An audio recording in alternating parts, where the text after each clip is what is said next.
The Money Pit is presented by Wagner Sprayers, the Angie app, and Roof Max. Now, here are Tom and Leslie. Coast to coast and floorboards to shingles, this is the Money Pit Home Improvement Show. I'm Tom Kreitler. And I'm Leslie Segretti. So glad to be here with you on this beautiful weekend. We hope it's nice where you are and you are enjoying taking on projects around your house. If you're not, if you're frustrated, if you're stuck, well, heck, we can help. Give us a call right now with those questions at 1-888-MONEYPIT, 888-666-3974, or post your questions at moneypit.com. We've got a fun show planned for you today, starting with, can you imagine this? You see a dark spot on the walls of your home, and then that spot begins to move. If you do, it's probably a centipede, or as they are more commonly known than very gross, thousand-leggers. We're going to share how to make your home a less welcome space for these fast and very freaky predators. And if your garden is looking like it's had too much sun, one of the best ways to make sure that your plants are thriving is with micro-irrigation. We're going to share how this system of tiny sprayers gets water right where you need it. And if you do a lot of painting, but you have yet to try out a paint sprayer, well, we can tell you this, you're working too hard. We're going to share a new technology that makes quick work of big projects. Well, whatever it is you are working on, guys, it is almost the end of summer. I know it's early August, but I'm just, thinking to the fall, and I know that we're getting busy with things around the house, and maybe the kids are gearing up to go back to school. So you've got some projects you want to tackle. Let us help you get all of those done. So give us a call anytime. We're standing by to lend a hand. Give us a call at 1-888-MONEYPIT or go to moneypit.com/ask for the quickest possible response. Let's get to it. Leslie, who's first? Heading out to Texas, we've got Leroy on the line. What's going on at your Money Pit? All the AC vents in the house work just fine with blowing out, cold, fast air, except for our one back bedroom, which is our smallest room. Right. Barely any air blows out of it, and I don't know what might be going on with the ducting up there, or, like I said, barely any air blows out there, and that, the smallest room should be getting the coldest, but it's actually getting the hottest. Is that the farthest room away from where the air conditioner is located? No, it's probably the second closest. Really? Huh. If that's the case, there's no reason you should be getting such a reduced airflow. You definitely, to me, it sounds like you have a kink in there somewhere. There's a blockage for some reason. Is there any way that you could get the register off? And sometimes with a flashlight and a mirror, you can look down the whole line of the duct and see if there's anything obvious that's blocking it. I can't imagine what it is, but if it got kinked maybe when it was first put in, who knows? It could have been like this since day one. That would definitely cause this problem. If it's the second closest to the air conditioner, you should not be having restricted airflow. Right, and that's what I was kind of thinking, but I figured I'd ask somebody that knows a little bit more about the stuff than I do. The other thing is where it comes off the air conditioning, you want to try to follow the ducts at that point, because sometimes there's dampers where you can control flow, and there's a small chance, I will say, not a big chance, a small chance, that you could have a damper on that line that's partially shut. Sometimes they put dampers on lines so that they can adjust the amount of air going to different parts of the house. If you see the damper, it's going to be inside the ducts. You won't see the actual damper, but you'll see the axle on which the damper operates, and the axle is going to have a flat on the end of it. And if the flat is perpendicular to the duct, it's closed. And if it's parallel to the duct, then it's fully open. So look for that. And it'll have a little handle on it, usually with a little hand-tightened nut on there, too, to stop it from breaking loose. So take a look for that as well. And if it turns out that you can't find it, sometimes it's easier to run a new duct than it is to try to fix the one that's there. So that's another option. Right. No, I understand. All right. Yeah, no, I'm going to have to go give those options a try. Good luck, Leroy. Thank you. Y'all have a good day. All right, now we've got Michelle in Iowa on the line who's looking to spend some more time outdoors with a fire pit. How can we help with that project? Well, we started making an outside fire pit with fieldstone, and our mortar that we seem to be using, it just seems like it's awful dry, and it's like it's cracking. So didn't know if you had a different brand that you thought would work, or any suggestions. Well, one tip is that if it's a really warm, dry day when you're working, you might want to consider putting some plastic over the areas that you're working on to slow the evaporation rate. Because if it dries really quickly, sometimes it can shrink and crack. And no certain brand of mortar you think would work best, just what the stores recommend for outside fireplaces? Well, I mean, Quikrete works extremely well, so you could look to the Quikrete brand. And one of the advantages of Quikrete is they've also got lots and lots and lots of videos online that give you the step-by-step on how to properly mix the product, for example, in this case. Okay. Thank you. Good luck with that project. Thanks so much for calling us at 888 Money Pit. Hey, you want to make our day? Well, go ahead and leave us a 5-star review on Apple Podcasts, and we'll be jumping for joy. Plus, you guys, your feedback helps us make the show even better for you. Just go to moneypit.com/review. Lauren in Florida is on the line with a lead paint question. How can we help you today? Hi. My husband and I are remodeling a 1907 home that's been vacant for multiple years. So there's lots of damage. A lot of the paint's chipping off the windows. There's on the B-board and wainscoting, a lot of the paint's chipping off. And someone has gone in and put like sheetrock mud to texture over the original plaster walls, so some of that's chipping off. And we've got 3 young children, so we need to repaint this house and fix it, and we're really concerned about the lead paint issue. Yeah, understandably so. And I mean, your house is in the time frame where you do need to be concerned about lead paint. Now, we had an issue when we put central air conditioning in the house when my son was 6 months old. When he was little, I didn't think that, any concern, and they did a great job. They were very tidy. They contained all the dust, but something must have gotten on something. And when we had gone for his next exam, he had elevated lead levels, probably from some dust getting on a toy and then the toy going in his mouth, anything. Anyway, it turned out, after we did the next blood work, his levels went back to normal, so we were really not concerned at that point. But it is a very scary issue.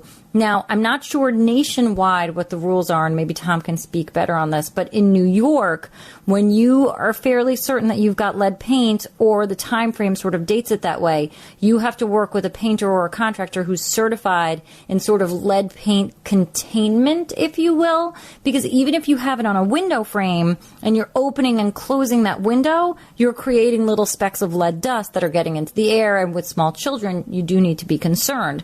So you do need to make sure that if you can, that this is done by a pro. I mean, there's nothing that regulates when a homeowner does it themselves, but knowing that you probably have lead paint and the small children in the home, I would just have a pro do it. And you want to make sure that things are taped off and really sealed up and cleaned very thoroughly. I mean, there are specific rules I know in New York State that allow for a contractor to be certified, and that's something you really want to look for. Yeah, and especially because the paint is flaking in deteriorated condition right now. I mean, that's the highest risk for this, Lauren. So you're wise to proceed very cautiously and make sure that the contractor that you're working with is certified as a lead professional. All right. Thank you. You're welcome, Lauren. Good luck with that project. Thanks so much for calling us at 888-MONEY-PIT. Hey, guys, if you have loved ones that depend on you, you want to know that they're going to be taken care of should something happen to you. Now, life insurance can do just that. It'll provide a safety net and future-proof your family finances. And Policy Genius gives you a smarter way to find it and to buy it. Now, Policy Genius makes it easy to compare life insurance quotes from America's top insurers in just a few clicks to find your lowest price.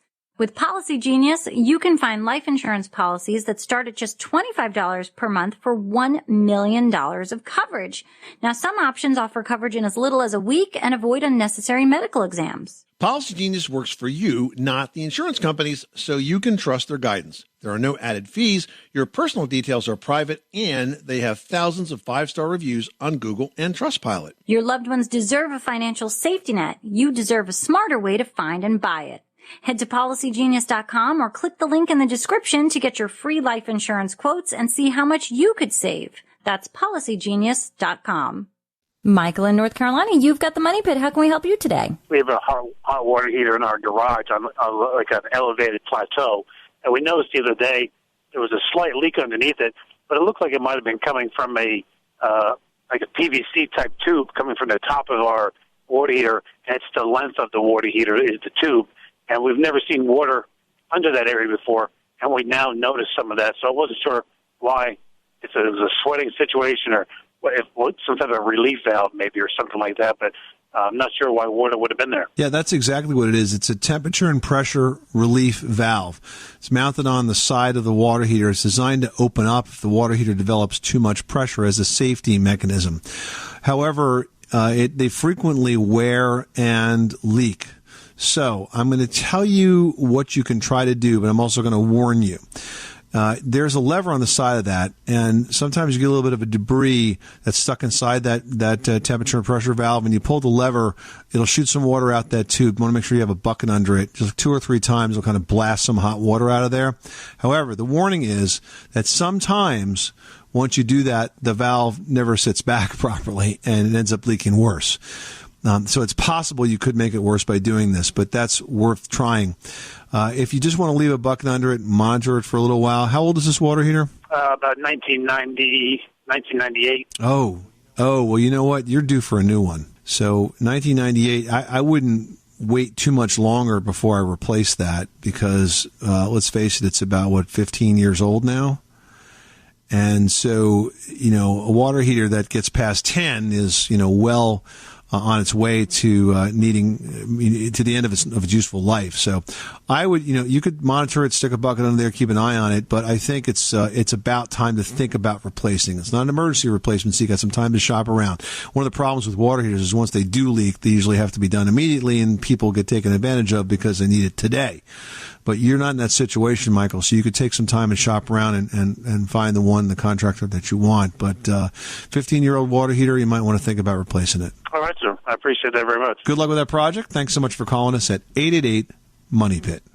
Well, imagine seeing a dark spot on the wall of your home, and then that spot begins to move. Well, it's probably a centipede, and while those bugs have many beneficial qualities, they are one pretty fast and freaky-looking bug to have to live with. Now, centipedes are usually referred to as thousand-leggers, but they actually only have between 30 and 354, which is still quite a lot of legs. I mean, that really is. They also have long antennae, they have powerful jaws, and they use those jaws to devour their prey, which are other bugs you don't want in the house. Now, while centipedes can look pretty scary, they're not harmful to humans, pets, or the environment. They don't spread disease. They don't have noxious odors. In fact, they do have some beneficial qualities that you just mentioned, Leslie, because they eat other harmful pests that may appear in the home.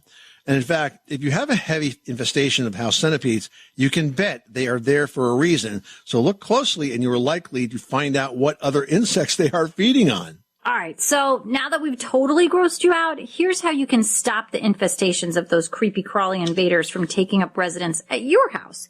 So if you've got damp spaces, dry them out because they love those damp spaces. It's like a welcome mat for those centipedes and a host of other moisture-loving bugs like termites, cockroaches, even ants. And if you've got gaps and cracks, seal those up because the centipedes can get in, so you don't want that. You want to look around for cracks, crevices, holes in the foundation. Sealing up those voids is the first thing that needs to be done to keep those house centipedes away. And you can use an all-weather caulk for this job. Now, if you'd like to get rid of them, another thing that you could do is to apply a spray foam insecticide. Now, spray foam insecticides come with sort of like a straw-like applicator, and they can be very helpful to get into those small outside spaces and seal up the holes and not allow the household pests to actually enter your house in the first place. And one other product that is most commonly used to kill house centipedes is simply an insecticidal dust. Just be sure to follow the directions of the manufacturer about application, usage, and safety for humans and pets. And if you've tried, but you're still seeing those thousand-leggers, you may need to call in a professional pest control service for the job. You're going to pay more, of course, but most pest control companies guarantee their work. And the pesticides they use are very targeted to the very specific insect they are treating and very, very effective. Yeah, no matter what you call them, house centipedes, 100-leggers, 808-leg animals, whatever you call them. These bugs can definitely cause plenty of frightening encounters in the home. But the good news is they won't cause you or the home any harm. You want to follow some tips, you'll get peace of mind, and then you can eliminate all of the pests at home. For more, check out our post, How to Get Rid of Thousand-Leggers Without Getting Totally Grossed Out, on the MoneyPit.com site. All right, now we've got Diane in Illinois who needs some extra storage space at her Money Pit. How can we help you today? Well, I have a deck off of our master bedroom, and it's a 12 by 12 deck, and I want to turn it into a walk-in closet, and I want to bring my washer and dryer from the basement upstairs and put it into that closet. Well, this sounds like a good project, Diane, but I have to tell you that generally when people try to convert a deck into a finished room, I've seen it done many, many times, especially in the 20 years I spent as a professional home inspector. it just doesn't work for a lot of reasons. Now, I can understand that you want it to, flow nicely into the house and all of that, but you're really talking about an addition here.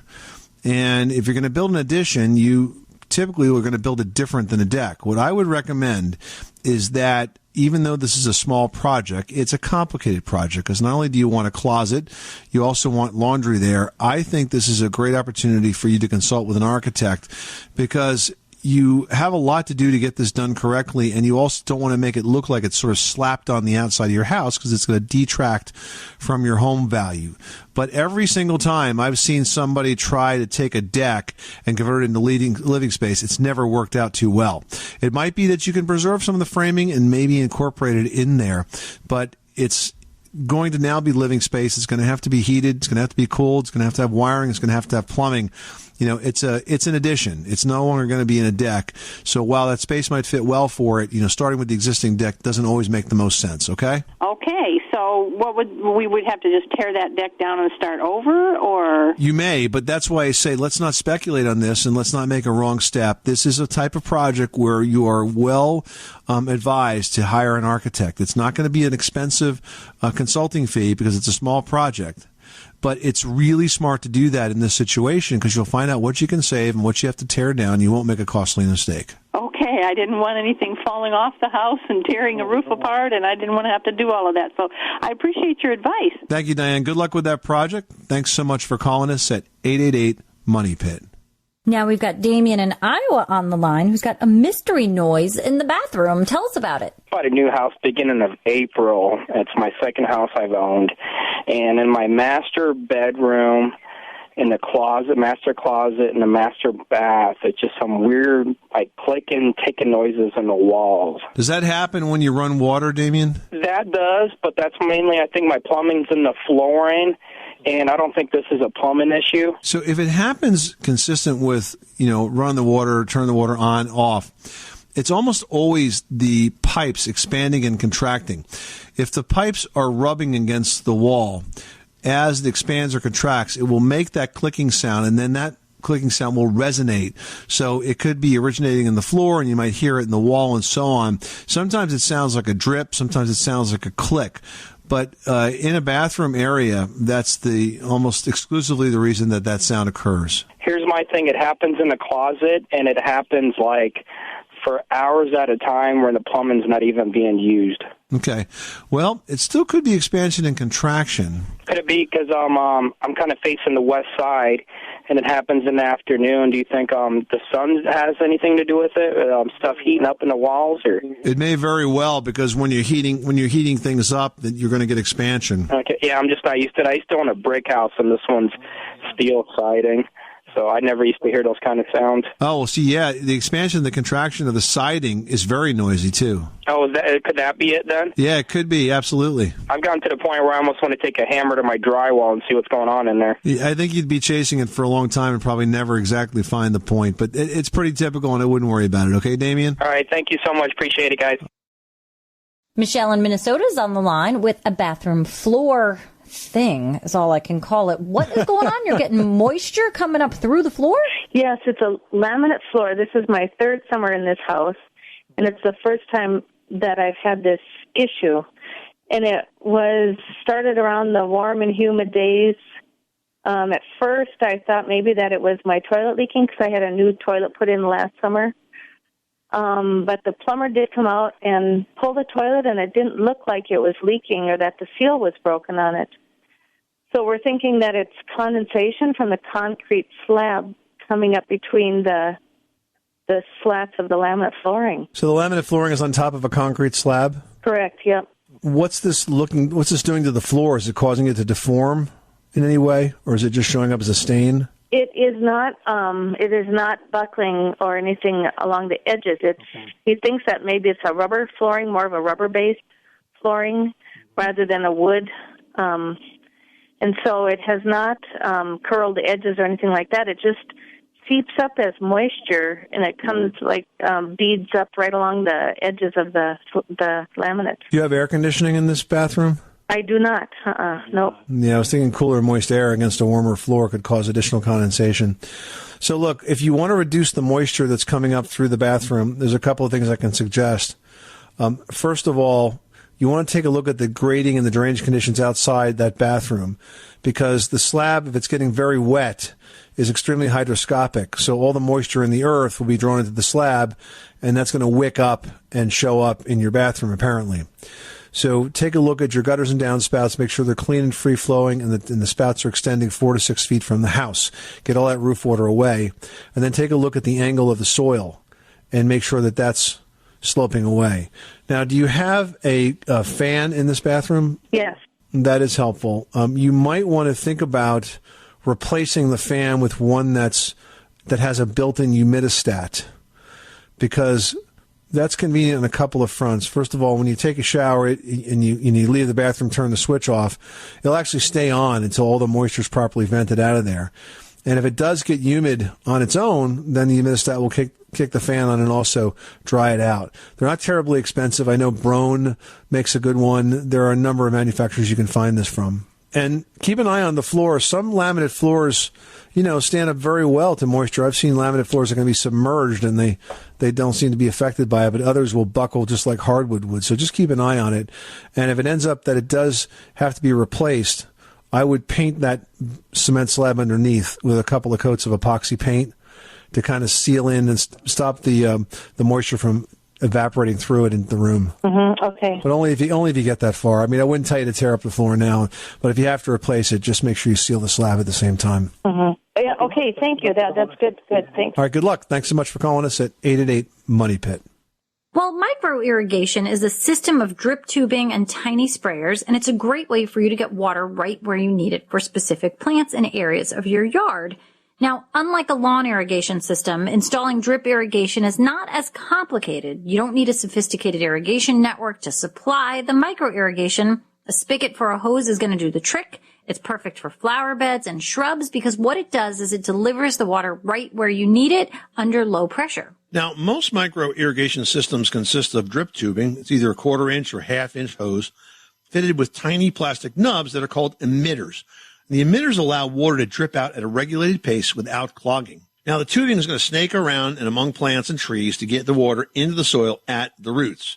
There's also a lot of accessories. You can have sprayers for ground cover, foggers for hanging containers, and single emitters for reaching plants that are sort of off the grid, which allow you to customize a system that's perfect for your situation.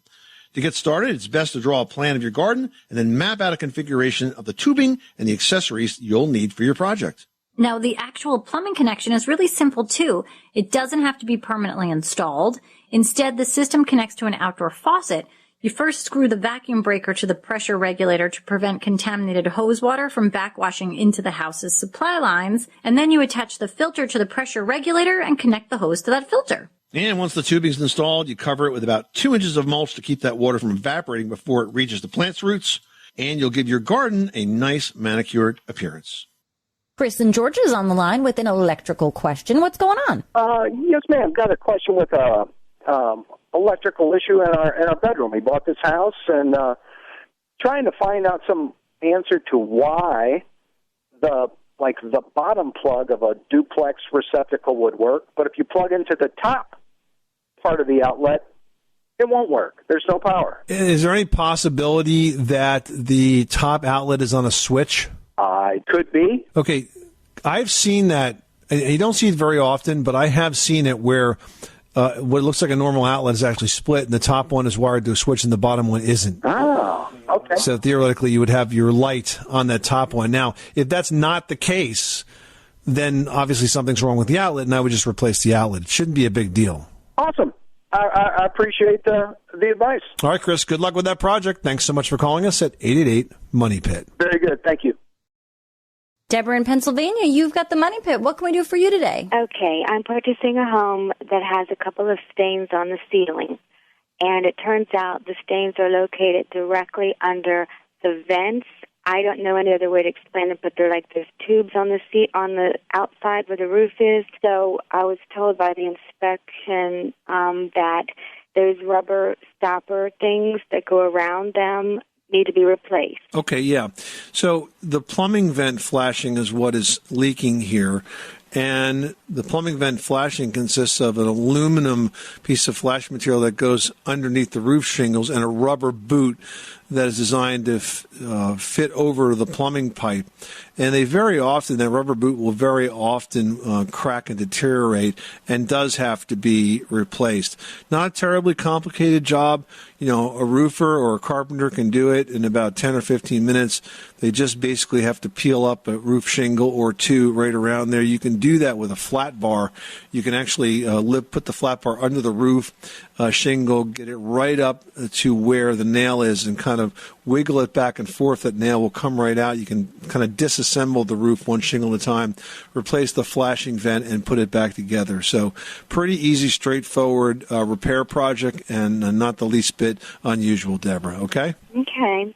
Well, I appreciate you taking my call. Thank you. Yeah, you're welcome. Good luck, Deborah. Thanks so much for calling us at 888-MONEY-PIT. Well, if you do a lot of painting, but you have yet to try out a paint sprayer, well, you are working too hard. The new Wagner high-efficiency airless paint sprayers can deliver more paint without waste and result in a far better finish than you can achieve with other methods. For example, the Titan Control Max 1700 high-efficiency airless paint sprayer is really good for handymen, general contractors, and experienced homeowners who are tackling large painting projects. Now, the high-efficiency airless technology in these sprayers produces 55% less overspray and goes on 3 times faster than a roller.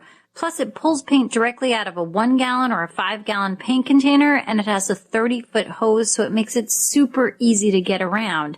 And when you're done painting, you can store the tips, the tools, everything right in the integrated storage, which I love, so I'm never losing things. The Titan Control Max 1700 high-efficiency airless paint sprayer by Wagner is available at Lowe's Home Improvement and retails for $379. Bob in South Dakota is dealing with a drywall issue. What's going on at your house? We have a 1990s home, and we had sheetrock nails that were put in that began popping, mainly toward the ceiling area and corners, inside corners especially. And we had a contractor redo some. We redid some ourselves. One of the things they did and we did is we just drove the nails in and covered them and put a screw maybe 2 to 3 inches from it, but the nails reappeared after we did it. What's the answer? Well, it would if he just drove it back in and didn't put a second nail that overlaps it. Well, and then it's in the same hole, so it's given the same movement area. Now, what Tom mentioned with the second nail is, you're right, putting a screw in. A screw is a great way to do that. But if you're putting the screw in, I would have taken out the nail instead of giving it the space to come back out. But what you can do, if you see the nail to start backing its way out, you can take a second nail and overlap it so that, the two heads would overlap. So when you drive in the second nail, it pushes that first nail back down with it and will keep it in its place because the new nail is in fresh wood, so it'll stay there. And then you go ahead and, cover over it and sand it and spackle it, everything, make it nice and smooth to prime and paint. But a screw really is the best way because those won't back themselves out. What do you think, in your professional opinion? I've listened to your show a lot, and just as a plug for you guys, thanks a lot for all the helpful hints. But what do you think has caused those screws to pop like that? Or nails, I should say. Normal expansion and contraction. The nails that are used to attach drywall have a glue coating on them. They're like a rosin coating. And when you drive the nail in, it's supposed to kind of stick on the wall, but it doesn't. And as the walls expand and contract, they very often will back out. It's really typical. It would be unusual for it, frankly, to not happen. But the key is that when it does happen, if you just drive it back in, it's going to happen all over again. But if you were to overlap the old nail head with the new nail head so that you're now creating sort of a second nail and a second nail hole that's holding it in place, that's effective. Or you pull out the drywall nail altogether and replace it with a drywall screw, and it will never pull out. The fact that you put the screw 2 or 3 inches from the old one, will help keep that board tight, but it's not going to stop the drywall nail from expanding, contracting, and pushing itself back out, as you've learned. You really need to sort of reinforce it by overlapping the heads with a new nail. Okay. Yeah, that sounds good. And I think from what I've seen, if we pull the old nail and put a screw in a ways away, I think that's the best solution, because then we don't have any possibility of anything happening there again and doing away with the situation completely. Trial and error is the best, right? Absolutely. Thank you guys so much. Thank you for the great show. All right. Thanks so much for calling us at 888-MONEY-PIT. Nicole from Bay City, Michigan wrote into Team Money Pit, and she's having a hard time caulking her bathroom shower. She says every time I caulk the shower, I let it dry for a few days before I use it. But after a week, that caulk looks like it's cracking and falling out all over again. I'm not sure what I'm doing wrong. Well, I'm not either, Nicole. So let's sort of wind this back to the beginning and make sure that we have a good, clean base for you to caulk from. And so the first thing I want you to do is to remove all the old caulk that's in there. Now, there's a handy product called a caulk softener that you can apply, and it's sort of like a paint remover for caulk. It softens the caulk and allows you to kind of scrape it out and get absolutely as much of that old stuff out of there as you can. Try not to damage the shower or the tile or whatever the surround is, but definitely get it out of there. Now, after you're done with that, I want you to scrub it with a brush and then rinse it and spray it with a bleach solution. By bleach solution, I mean, like, let's just say 25% bleach solution, or maybe a little stronger, and let it dry. Then you can rinse it again. The bleach is going to be there to kill any mold that gets left behind. So after you've rinsed it, after you bleached it and rinsed it again, and it's really dry, then you could proceed to caulk it again. But this time I want you to use silicone caulk. It has the best binding power of all the caulks that are out there. Harder to work with, because you can't really smooth it out with your favorite trowel, or my favorite trowel, which is your finger. But there is a way you can do that. And that is, if you use some soapy water, if you spray some soapy water or dip your hand in some soapy water like dish soap, maybe a little dish soapy water in a spray bottle, spray your finger with that, then it will slide on top of the silicone caulk. And in this way, you can get a nice even bead all the way around. Once that's done, let it dry, and you should be good to go. I can't imagine if you follow all those steps that it will come out again. I think you're just having a problem because whatever's underneath is not binding to the new caulk. All right, next up, Parker from Chicago says, I'm buying a new house and curious about window replacement. The home was built in 1985, and several windows look like they have moisture coming through, and I'm wondering if I should plan on replacing them. So when you say they look like they have moisture coming through, I'm going to guess that you're talking about fogging in the window, condensation in between the window panes.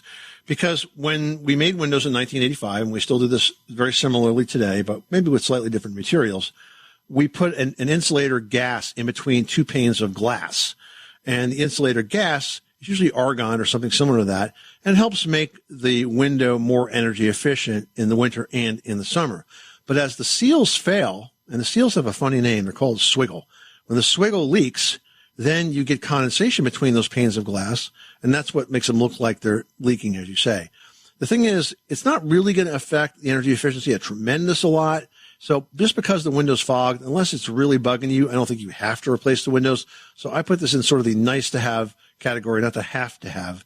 And if you are going to replace the windows, I would suggest that you start on the south side if you're concerned about the bills for electricity in the summer and air conditioning, or the north side if you're more concerned, being in Chicago, about the bills in the winter. You don't have to do all sides at once. You can parse this out over a couple of years for sure. You know, Parker, we get so many calls about this sort of swiggle failure issue where you see the condensation in between. And I mean, truly, as long as the window is functioning okay, it's just cosmetic. It's not something to worry about, but it is so common. Everybody deals with it, so tackle it as you will. And you know what? Good luck in the house. I'm glad you got a new home, and hopefully it all works out for you and you're enjoying your place. This is the Money Pit Home Improvement Show. Hey, we really appreciate you guys sticking with us for today's program. We hope you picked up a tip or two to help you take on projects around your house. Remember, if you've got questions, you can always reach out to us at moneypit.com/ask. But for now, that's all the time we have. I'm Tom Kreitler. And I'm Leslie Segretti. Remember, you can do it yourself, but you don't have to do it alone.